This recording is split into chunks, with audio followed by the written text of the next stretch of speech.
Bab 9. Ujian datang lagi. Bagaimana keadaan ibumu? Tanya Pak Kasmir. Alhamdulillah sehat, Pak. Jawabku.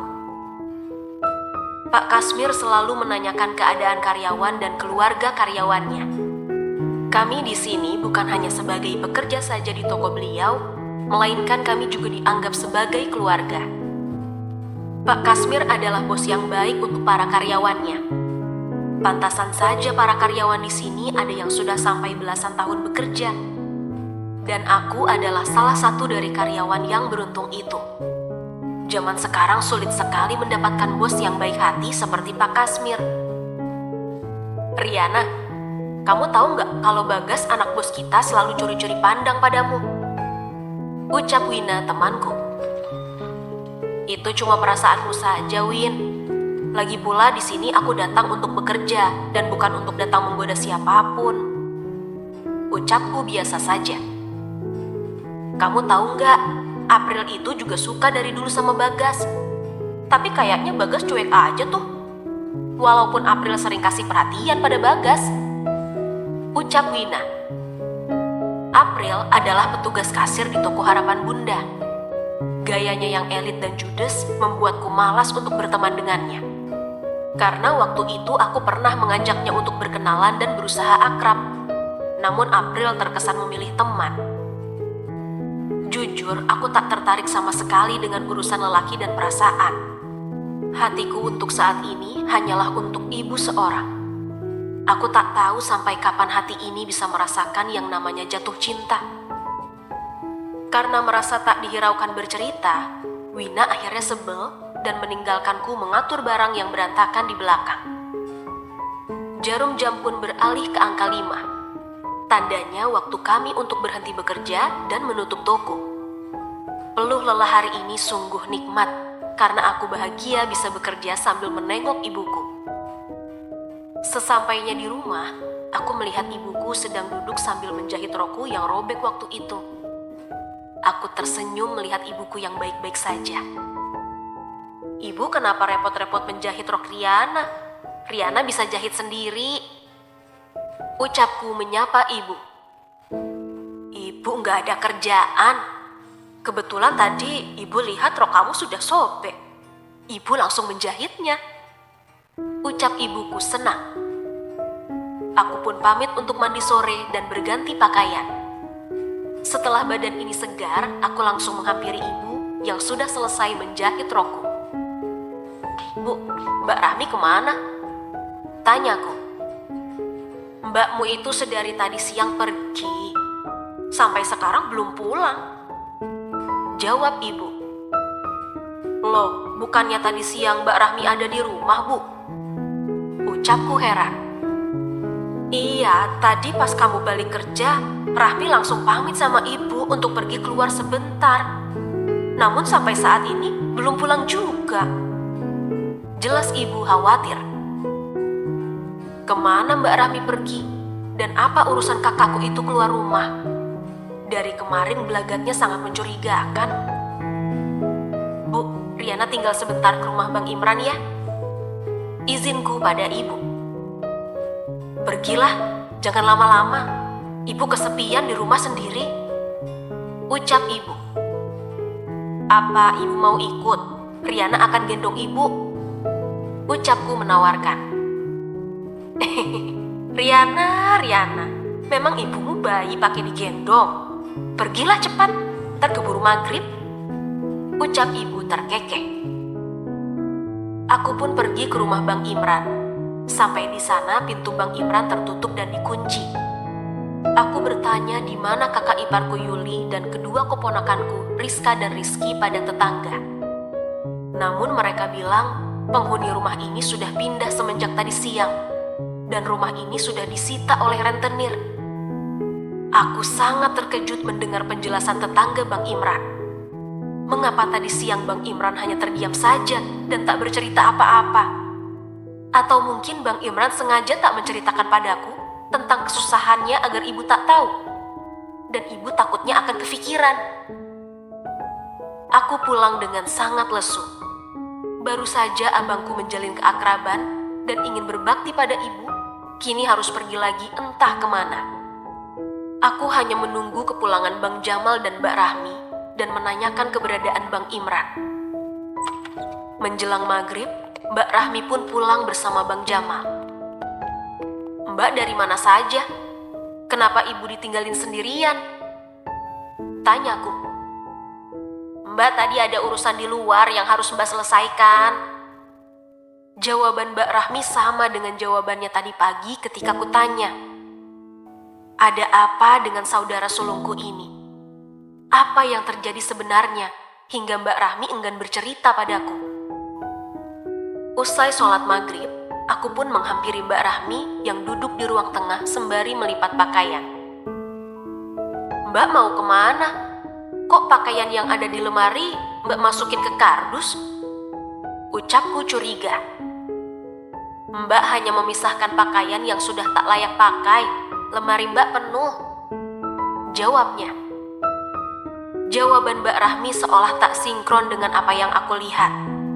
Semua baju yang bagus-bagus dimasukkan ke dalam kardus, sementara baju yang robek dan tak layak pakai dimasukkan ke dalam lemari.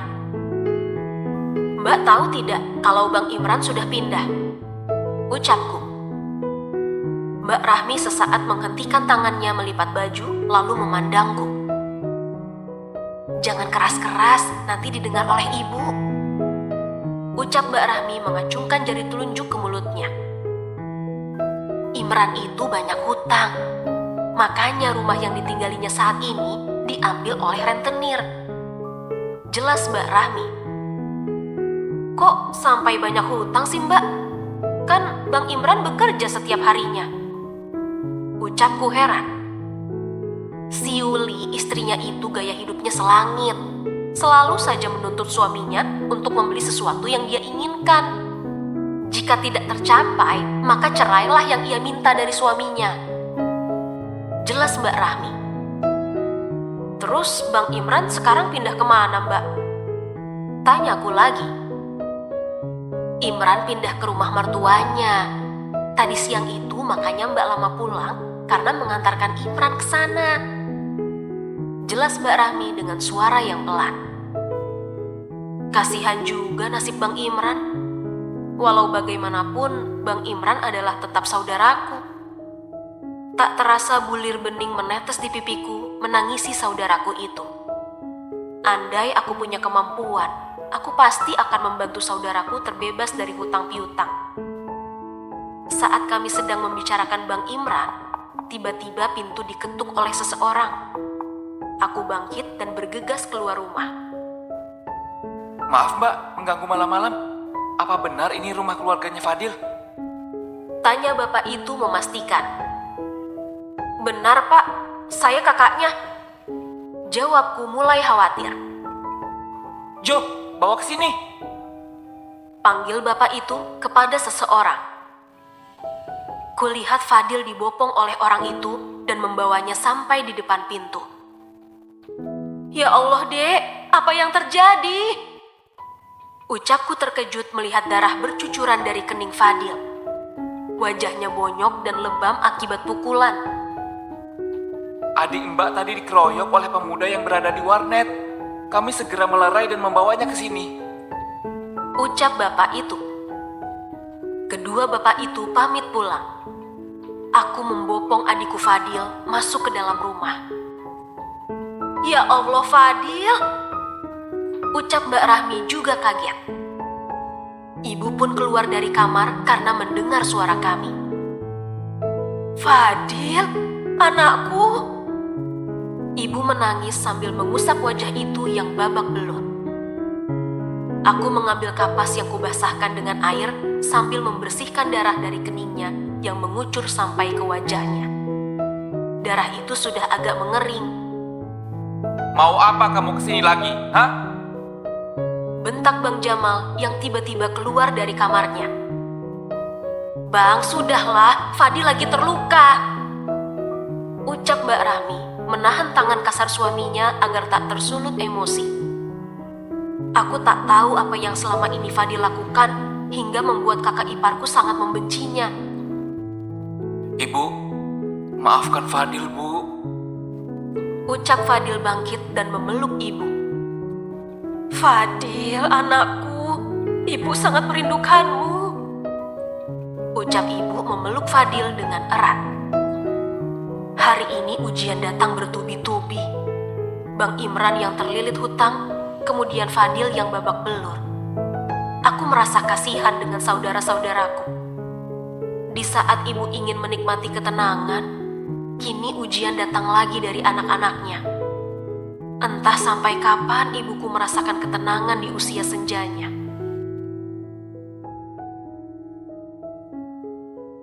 Bab 10. Mbak Rahmi pergi.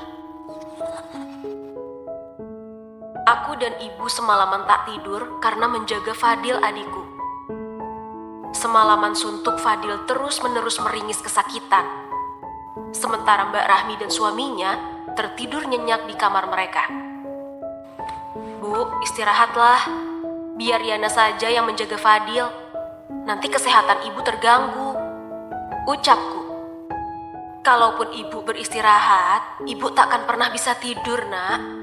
Biarlah ibu menemani Fadil. Ibu sangat merindukannya, nak. Sangat. Ucap ibu tergugu menangis sambil mengusap kepala Fadil dengan lembut. Walaupun Fadil matanya tertutup, namun air matanya tetap saja mengalir ke pipinya. Fadil ingin bangun untuk memeluk ibu, tapi tubuhnya masih tak berdaya. Kita ke rumah sakit ya, Dek. Ucapku berbisik di telinga Fadil. Fadil tak punya uang, Mbak. Ucap Fadil. Kamu jangan pikiran uang, Dek. Yang penting kamu segera sembuh. Ucapku.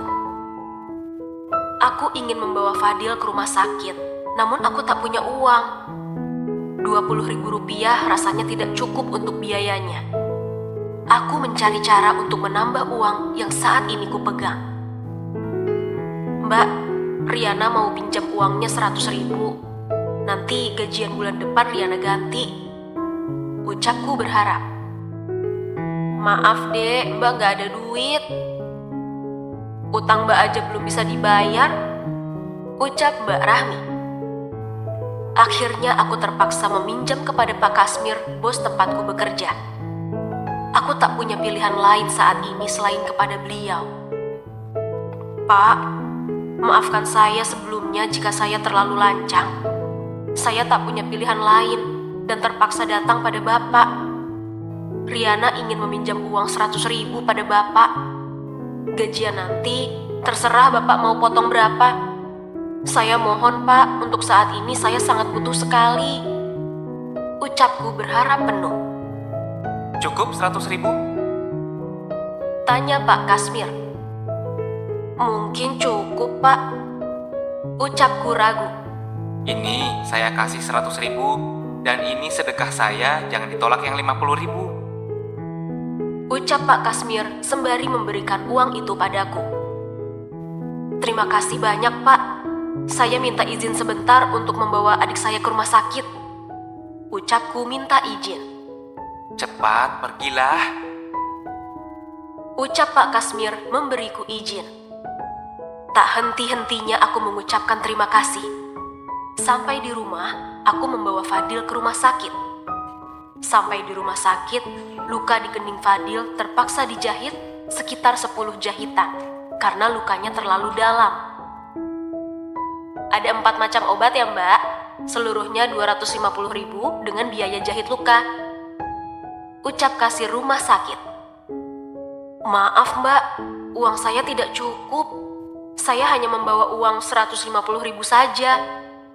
Ucapku jujur. Kalau begitu, untuk jahitan luka saja dibayar Mbak, karena Mbak tidak menggunakan BPJS. Ucap perawat itu. Jika aku tak memberi obat kepada Fadil, pasti dia akan lama sembuh dan tak bisa tidur seperti tadi malam. Akhirnya aku putuskan untuk membawa Fadil pulang ke rumah dan mencari pinjaman lagi. Sampai di rumah, kulihat semua barang Mbak Rahmi ada di luar. Mbak, ada apa ini? Ucapku pada Mbak Rahmi. Maaf dek, Mbak dan Bang Jamal sudah memutuskan untuk pergi. Kami ingin mengekos saja, ucap Mbak Rahmi santai. Tapi kenapa Mbak? Apa Mbak tidak betah tinggal di sini? Tanyaku bingung.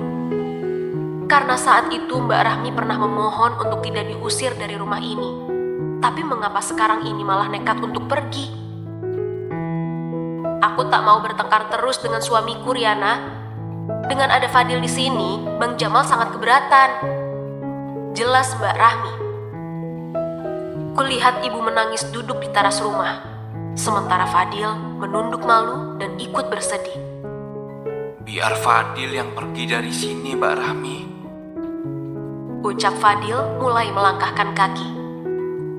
Ibu yang tadi duduk menyaksikan barang Mbak Rahmi dikeluarkan, kini berlari mengejar Fadil.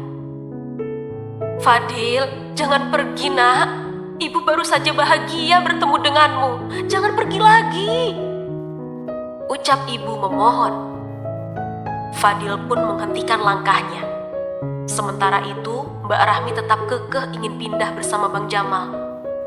Semua barang-barangnya tak tersisa sama sekali dibawa pergi. Tanpa pamit, Mbak Rahmi dengan angkuh melangkahkan kaki dari rumah. Fadil menangis memeluk dan mencium kaki ibu. maafkan Fadil, Bu. Gara-gara Fadil, Mbak Rahmi jadi pergi dari sini. Melihat Fadil menyesali dirinya sendiri, hatiku sangat teriris. Terlebih aku melihat air mata kesedihan ibu. Biarlah mereka pergi, Dek. Mereka berhak menentukan pilihan hidup mereka. Kamu tak perlu menyesal. Yang terpenting tetaplah berada di samping ibu. Beliau sudah senja, jangan tinggalkan ibu lagi. Setiap detik ibu selalu memikirkan keadaanmu. Sampai-sampai Mbak berbohong pada ibu jika kamu sudah berangkat merantau ke Malaysia. Ucapku terisak. Berulang kali Fadil mencium pipi dan tangan ibu. Dan kini ia meringis kesakitan karena tak minum obat. Aku hampir lupa mencari pinjaman untuk menebus obat Fadil di rumah sakit. Mbak akan pergi mengambil obatmu sebentar, Dek. Kamu diamlah bersama ibu di rumah, ucapku. Mbak, rasa nyeri ini akan hilang dengan sendirinya. Mbak tak usah menebus obat itu. Fadil tahu, Mbak, jika uang Mbak tadi tak cukup, Fadil akan sembuh. Percayalah, ucap Fadil. Aku tak mendengar ucapan Fadil dan tetap melangkah. Namun tiba-tiba Fadil mencekal tanganku. Mbak, jangan pikirkan obat Fadil. Pikirkan makanan ibu nanti siang. Gunakan sisa uang itu untuk membeli makanan beliau. Fadil yakin semua barang di dapur pasti Mbak Rahmi sudah membawanya, jelas Fadil. Aku pun berpikir sejenak. Fadil ada benarnya juga. Aku pun masuk melihat keadaan dalam rumah. Ternyata yang dikatakan Fadil benar adanya. Dari kompor, bahkan beras dan bahan dapur lainnya telah dibawa ke atas mobil pick-up oleh Mbak Rahmi. Apakah Mbak Rahmi tak memikirkan ibu kita? Rupanya perubahan Mbak Rahmi hanya ditunjukkan sesaat saja. Dengan sisa uang 30.000, aku membeli bubur ayam ibu yang ada di depan seharga 10.000. Sementara untukku dan Fadil hanya membeli nasi bungkus yang 5.000-an. Sisa yang 10.000, ku belikan obat anti nyeri di apotik untuk Fadil. Aku pulang membawakan nasi bungkus itu pas waktunya makan siang. Kami makan bersama dengan penuh rasa syukur. Ibu menyuapi bubur ke mulut Fadil dengan linangan air mata. Ibu makan saja.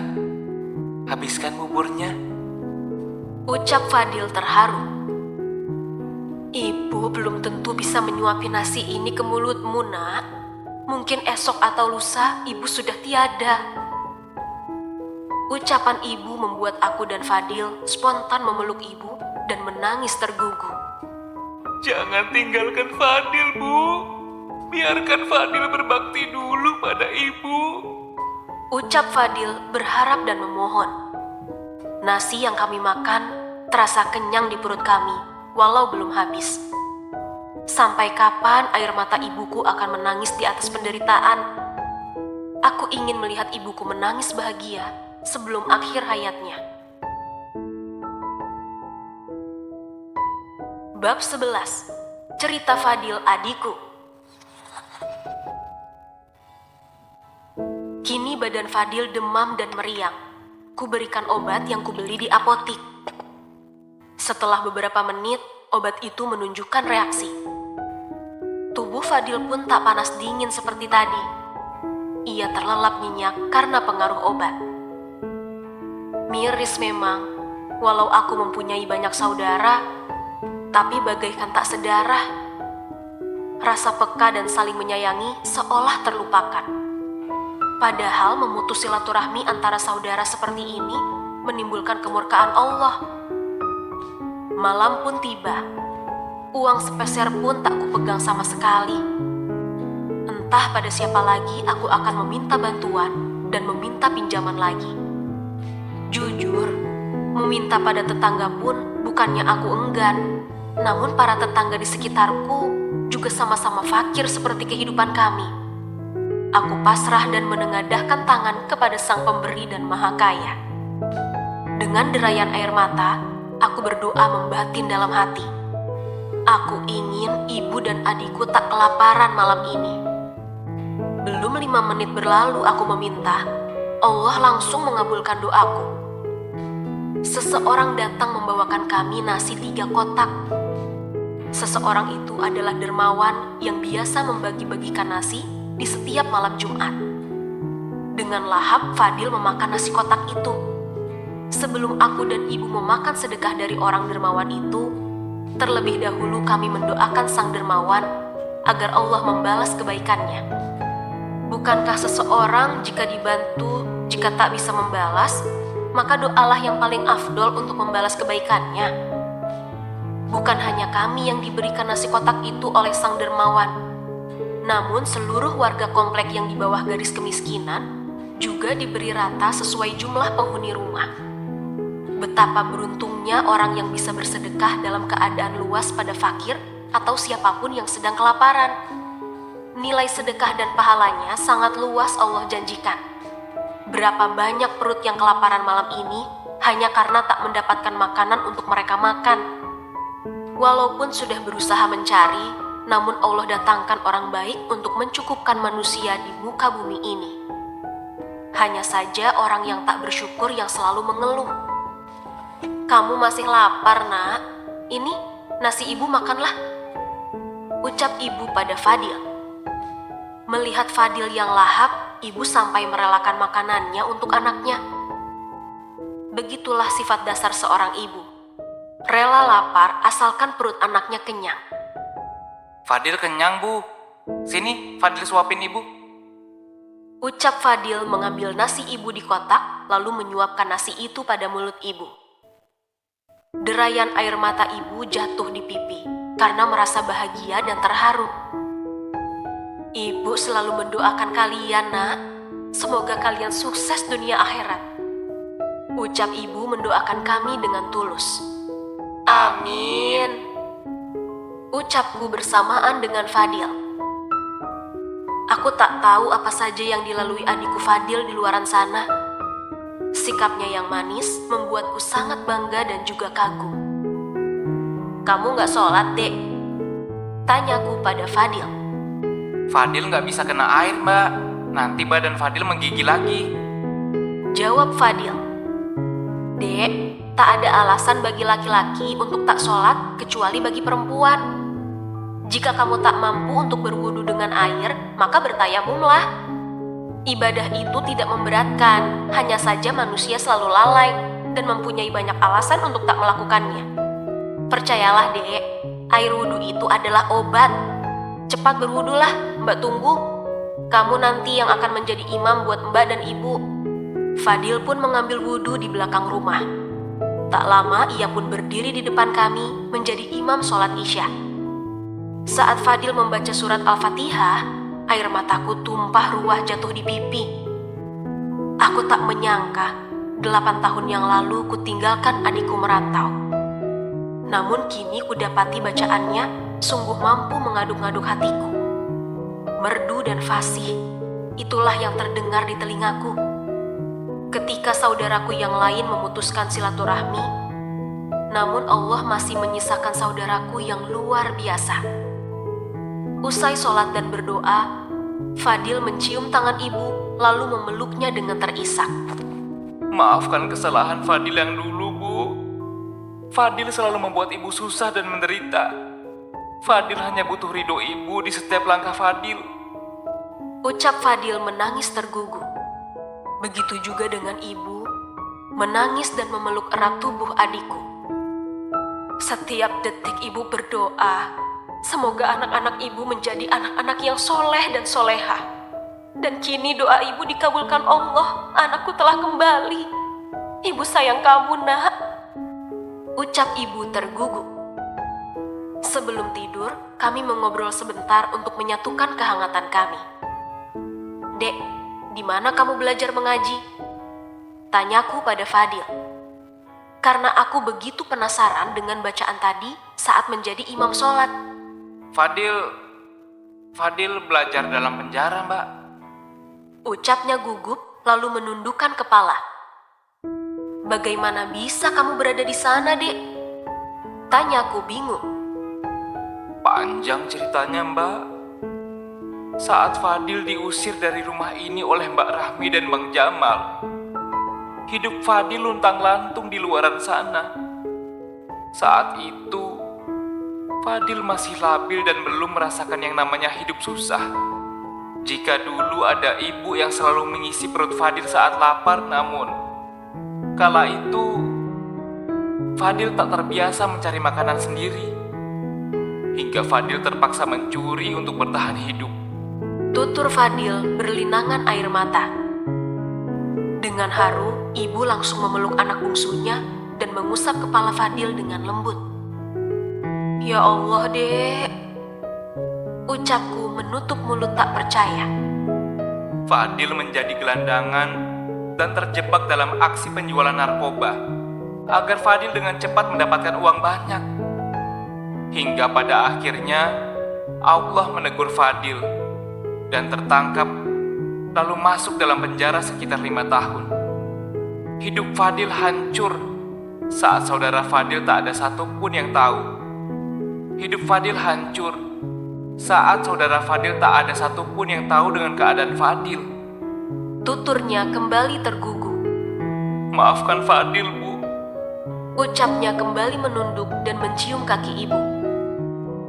Kamu tahu, nak, ibu setiap detik rindu padamu. Berulang kali ibu menanyakan keberadaanmu pada anak-anak ibu. Namun jawaban mereka, kamu pergi merantau dan tak ada kabar. Ibu pasrah, nak, karena tak berdaya untuk mencarimu. Namun doa ibu tak kering menyebut namamu agar kamu kembali. Ibu tak tahu apa yang terjadi denganmu kala itu. Maafkan ibu. Ucap ibuku menyesali diri sendiri.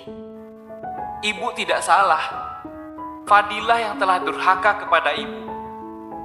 Andai doa ibu tak menembus langit, mungkin saat ini Fadil akan mati di dalam kesesatan. Ucap Fadil menyesal. Kami pun kembali menangis dalam keheningan malam. Dan akhirnya tertidur bersama di ruang tengah yang hanya beralaskan tikar plastik. Malam ini Allah memberi kami tidur yang sangat nyenyak dan nyaman, meskipun beralaskan tikar. Ibu yang biasanya akan pipis di malam hari, khusus malam ini ibu tak terjaga. Hingga subuh pun tiba, kami bangun dalam keadaan badan yang segar bugar. Namun kali ini Fadil pergi sholat berjamaah ke masjid dekat rumah. Sebelum berangkat ke masjid, Fadil mengucapkan terima kasih kepadaku. Mbak benar, air wudhu itu adalah obat paling mujarab untuk tubuh. Jangankan panas dingin, tubuh Fadil yang terasa sakit pun kini terasa ringan dan nyaman. Terima kasih, Mbak, telah mengingatkan Fadil. Ucapnya sembari mencium tangan ibu dan tanganku dan melangkah pergi.